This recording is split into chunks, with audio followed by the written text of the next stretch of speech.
大家好，3月9號，2026年。而家係溫哥華嘅時間呢，又係過咗半夜12點11分。喺紐約嘅時間呢，就係應該爭3個鐘頭，差唔多係2點鐘啦，半夜2點鐘嚇。OK，仲有大概幾個鐘頭到開始。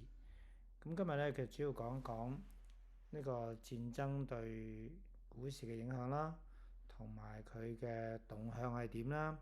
我個人對於戰爭對油價嘅預測啦咁樣，仲有咧就係當然係對，因為我入咗市啊嘛，係咪？上個禮拜我買咗輝達，跟住未來嘅去向係點咧？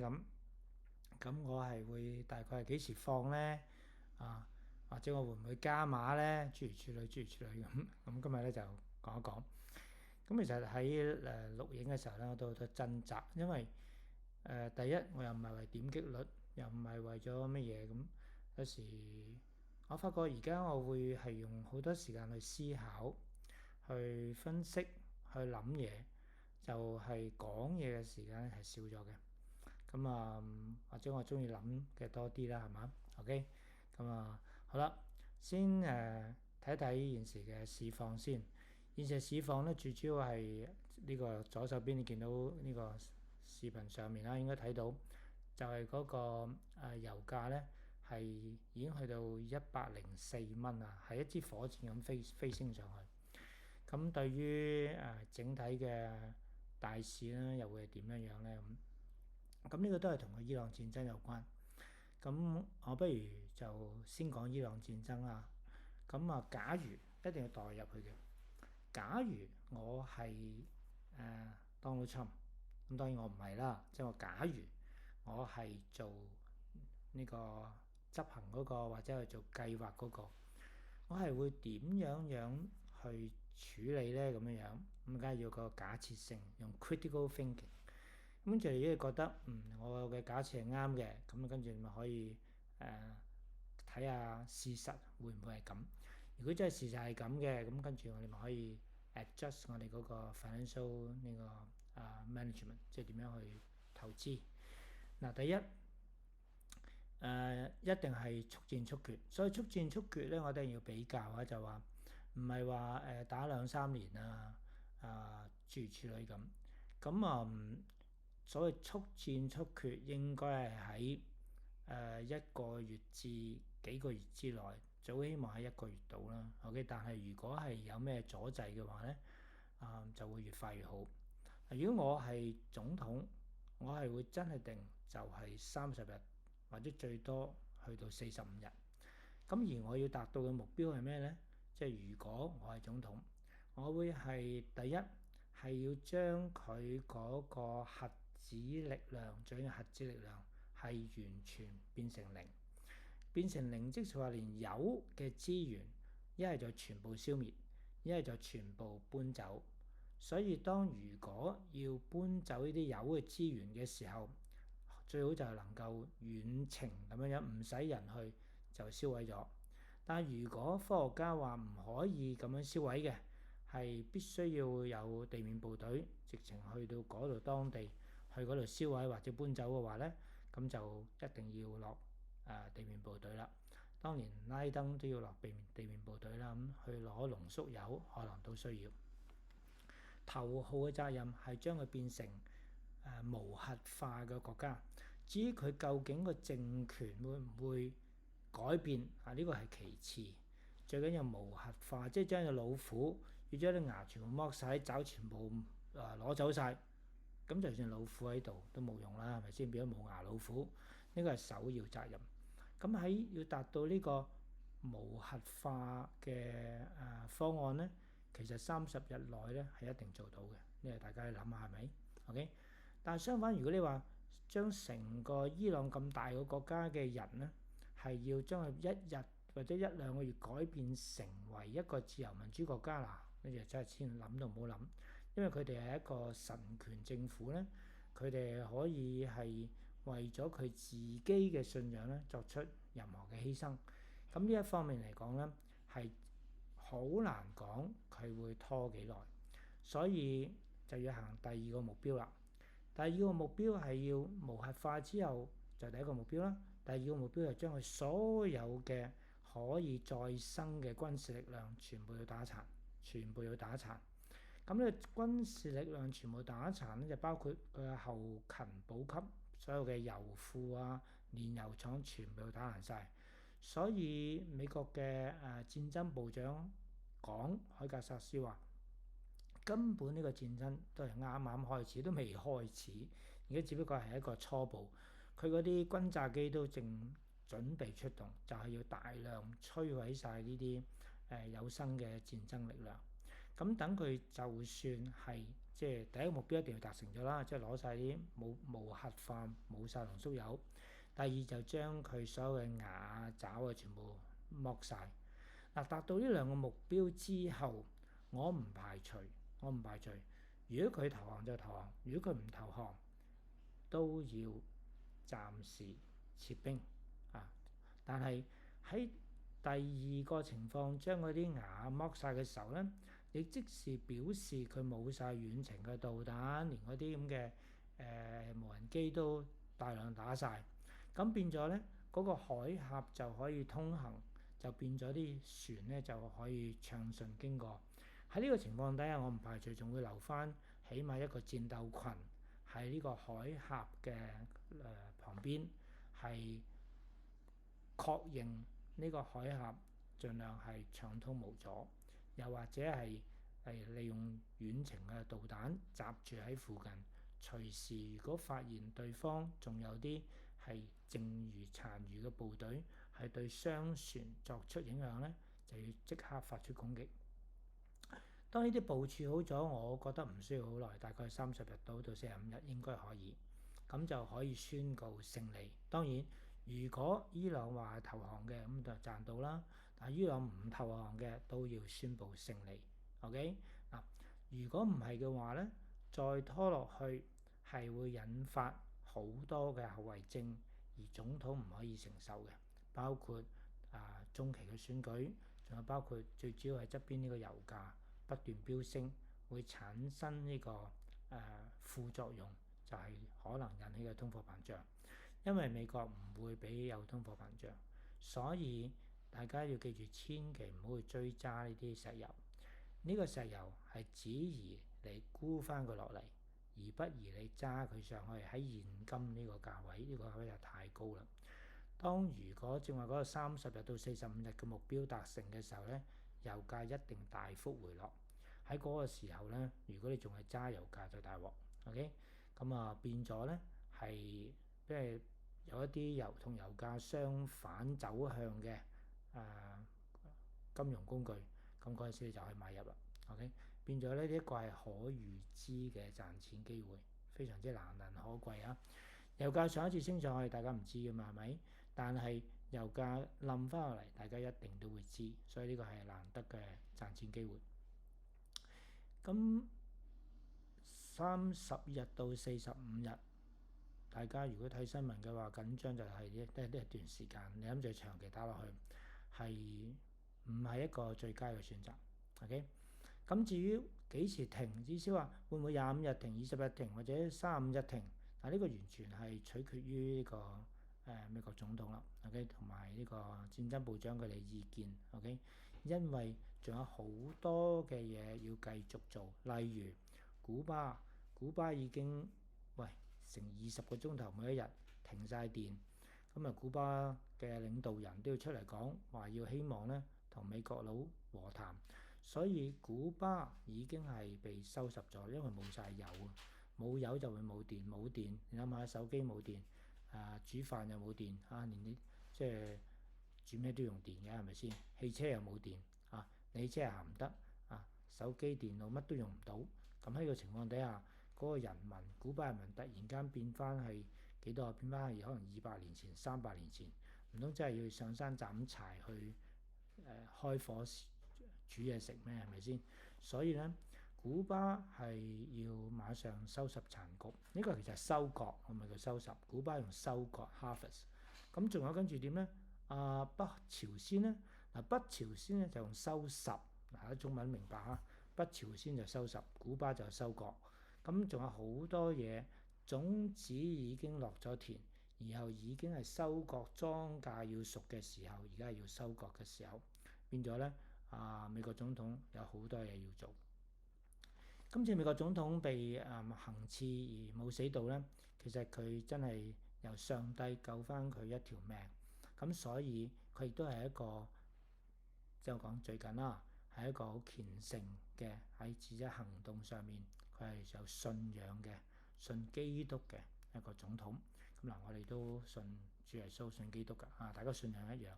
咁變咗喺呢方面嚟講咧，有譬如有啲人佢會咁諗，喂，前兩日聽講可能係啦，亦都可能唔係啦，就炸咗伊朗嘅一間學校，死咗好多嘅女學生，100幾個咁樣。但有時候我哋要即刻問，喺伊朗2月份嘅時候，你 Google 睇下，2月份伊朗嘅政權通街亂咁殺人開槍，係死咗至少5000到7000個平民。死5000到7000個平民，大家冇講半句話。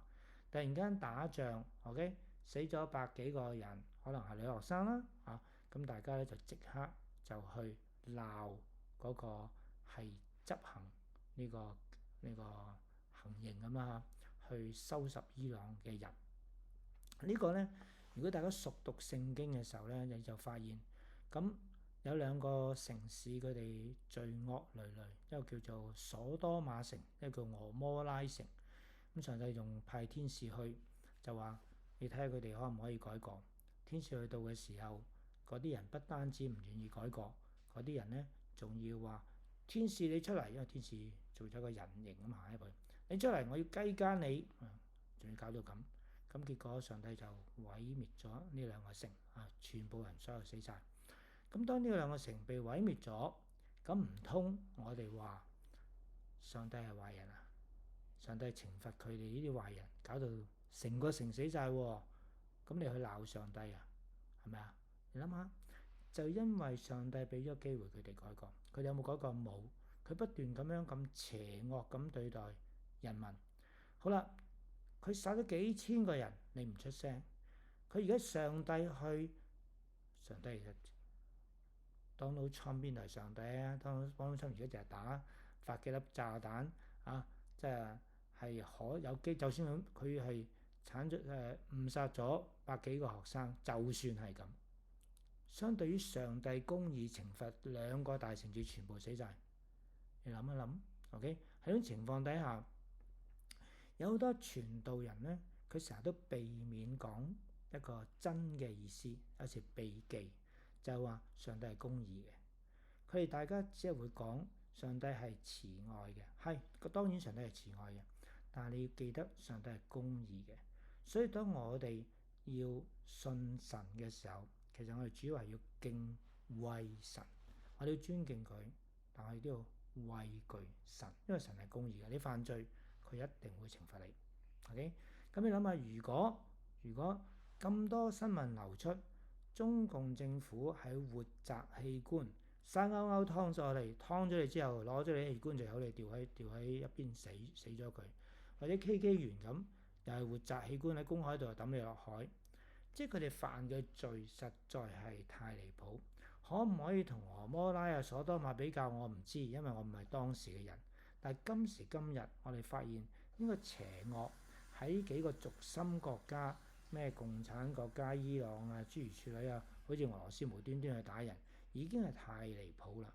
所以難得有個 Donald Trump 去收拾佢哋，然後喂 Donald Trump 唔可以同上帝比較。但係如果上帝淨一把火燒死晒點啦，你講都冇得講上帝仲勁好多。Donald Trump 已經太過溫柔啦。喺呢種情況底下，大家要理解你犯咗惡，你犯咗罪，所以你係必須要被懲罰的。咁而家人哋俾個機會你，無條件投降，叫你哋咪好似上帝派天使去同嗰啲城裏邊人講，你哋要悔改，佢哋有冇聽啊？我絕對唔會無條件投降嘅，就係咁咯。咁所以變咗嚟講，千祈唔可以可憐呢啲十惡不赦嘅罪人，因為我哋係信上帝的，上帝點做，我哋自己應該學到。OK，呢啲係公義嘅行為。好啦，無端端講多咗添啊，講咗聖經，不過唔緊要啦，大家好多都係基督徒，加拿大用基督教立國。OK，咁有時唔講就講埋啦。嗱，如果你係信其他嘅，可能係其他廟啊、其他教派嘅時候，我對每個人都尊重。雖然我哋只信一個神，但係從細個嘅時候我都接觸，你信其他神咧要還神。還神係咩意思咧？大家都聽過一啲故事啦，乜乜拉咁嗰啲電影明星去泰國還神，甚至乎可能要脫脫衣舞，係咪真嘅我唔知。不過還神你還幾多呢個問題喺度啦。如果你借為貴利，佢要你還極都唔完，你就大鑊。基督教嘅耶穌，基督教嘅神，我哋嘅上帝俾你所有嘅嘢唔使你還，幾好啊，係咪先？借錢唔使俾利息，甚至乎唔使還，呢個就係獨一無二嘅好處。好啦，講翻言歸正傳。嗱，因為呢個係短暫嘅戰爭，第一點。第二，因為我投資買入嘅呢隻股票就叫做輝達，全世界 AI 暫時仲係要靠佢，基本上係一個 monopoly，即係獨家公司，就好似台積電台灣一樣。變咗嚟講咧，呢啲短暫嘅波動，油價波動對於啲 AI 嘅 chips 公司一啲影響都冇。咁當然短期波動會有 ，OK，咁所以咧係我就會覺得177蚊到177個幾就係而家現時輝達嘅價格，就係當日我入貨180蚊入貨，跟住嗰朝跌到177蚊就係跌翻呢個價，所以即係驚都唔使驚，明明加上我入得好少啫嘛，我玩下係咪先？我呢啲係純粹係興趣，變咗嚟講，你要睇你入咩股票。如果入啲唔係藍籌，入啲2打6嘅股票，你梗係要驚啦，明白？咁佢真係冧到冚聲噶嘛。但係入啲藍籌中資嘅藍籌，仲有現時呢啲油價突然間飆升，一陣間就會跌翻落嚟，因為美國總統係絕對唔可以容忍咧油價長期喺高位，唔可以容忍呢個 inflation 喺高位，變咗你明知個結局會係點，咁你又使乜嘢害怕咧？當然，如果你係諗住買啲其他嘅雜牌股票啊、2打6股票啊、細股啊，咁你梗係等下先啦。近排嚟講，大家都喺度觀望，恒生指數又好，或者係嗰個道瓊斯指數或者 S&P 500都好，啱喺個原位就其實就喺頸線嘅上面。咁但係呢個頸線下邊仲有一條大頸線，因為其實好多支持位，變咗咧現階段會唔會有大冧市？唔會。會唔會大升？都唔會，即係一個長方形嘅波動上面。咁但係咧，我入輝達嘅目標係賺幾個 percent，跟住我就會放噶啦。放咗之後，我又會再買其他股票就係咁樣樣。好啦，總結一下就係經濟上好嘅呢場戰爭唔會打得好耐，係會速戰速決咁睇上到呃你10年8年，除非投資日記，我只係講明日可能會發生嘅嘢，過咗去嘅根本唔想講。OK， 上一節我講嘅嘢同今節所講嘅嘢係好 consistent 嘅，大家不妨可以聽翻我上一節講嘅嘢。同埋呢個頻道唔係為點擊率，呢個頻道完全都唔係話為咗招收會員，所以大家喜歡嘅可以俾個 like， 但係咧我只不過因為我入咗市，咁我就覺得不如再講下啦，分析下啦咁樣樣。講真啦，如果你真係一個投資者，你真係好忙，你有邊有時間做咁多 YouTube 呢？係咪先？咁但係我又點解仍然做 YouTube 呢？因為我有個承諾，我承諾咗我個好少撮嘅會員，咁希望我話我入市就會同佢分享，咁呢個係我嘅承諾。咁如果我唔入市，我梗係唔使分享啦，係咪先？咁然後呢啲會員交好少嘅會費，然後跟住我全部就捐晒俾本地嘅小學。等我哋去買圖書，咁呢個雖然係一個少少嘅承諾，但係呢個係個責任，應承咗就要做，所以就算半夜12點1點好眼瞓，好想睇多幾節新聞，都仍然會做。特別係鬼叫你自己叫做 Stock Weekly 咩？嗱，記住入咗市，我每個禮拜都會講。我唔入市，我肯定唔講，因為我係要分享我嘅買賣，我並非係教人買賣啦，呢個好重要啊！即係希望大家了解，我有得試，我就同大家分享。咁慶幸啦即係我哋仲係喺呢個太平盛世嘅地方。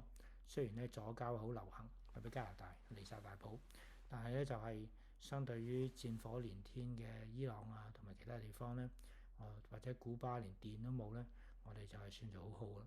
我諗喺今年同埋未來呢幾年咧，上帝又派咗呢個狂人 Donald Trump，其實我好崇拜佢㗎，佢做啲 policy 幾好啊，就係收拾呢個邪惡軸心。咁如果真係冇咗啲邪惡軸心，大家旅遊多幾個地方唔好，仲有起碼你去大陸玩，你唔使驚你嗰啲仔女唔係你自己，你年紀大唔會攞你嘅，你仔女啲肝臟肝臟、心臟腎臟唔會俾人偷嘛，係咪先？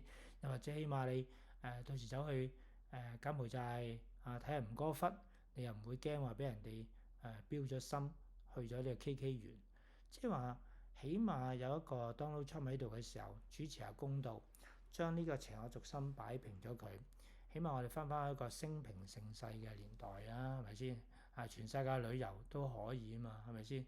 變咗嚟講，如果你一味去鬧 Donald Trump 話佢係呢度打嗰度打，去懲罰嗰啲應該被懲罰嘅惡人，咁即係話點啊？即係話你唔係一個真正嘅基督徒，因為你冇熟讀聖經，你唔知道乜嘢叫公義。